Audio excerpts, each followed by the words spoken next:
বরিশালে শুরু হয়েছে বাণিজ্যিকভাবে আঙ্গুরের চাষ, আর আজকে ঠিক সেরকমই একটি আঙ্গুরের ক্ষেতে আমরা চলে আসছি এবং এই ক্ষেতের লোকেশন এবং আঙ্গুরের দাম এবং কতদিন আগে এই আঙ্গুরের ক্ষেতটা এখানে শুরু করা হয়েছিল এবং আরো কতদিন এখান থেকে আঙ্গুর ক্রয় করা যাবে সম্পূর্ণ থাকছে আজকের ভিডিওতে।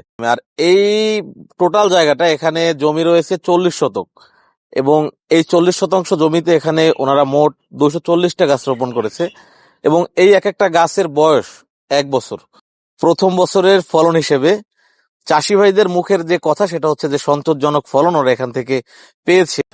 আর এখানে যদি আপনাদের এই আঙুরের স্বাদের কথাটা বলা হয় তাইলে আমি একটু আপনাদের টেস্টটা শেয়ার করতেছি।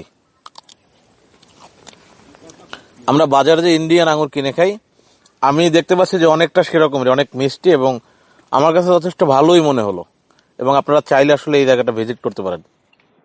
আর যারা এই ক্ষেত থেকে আঙ্গুরের চারা সংগ্রহ করতে চাচ্ছেন সেটার জন্য একটু ওয়েট করতে হবে। ভাদ্র মাসে আসলে মূলত এখানকার চারা ওনারা বিক্রয় শুরু করে থাকেন।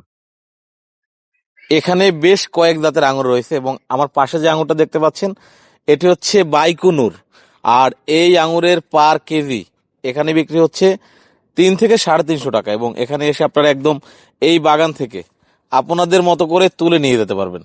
এবং এখানে আসার ঠিকানা হচ্ছে বানরিপাড়া উপজেলার সৈয়দকাঠি গ্রামে। যদি উজিরপুর থেকে আসেন হারতা ব্রিজ পার হয়ে ডান দিকে, এবং যদি বানরিপাড়া হয়ে আসেন বানরিপাড়া ফেরি পার হয়ে লোকাল যে কোনো গাড়িতে এখানে আসা সম্ভব।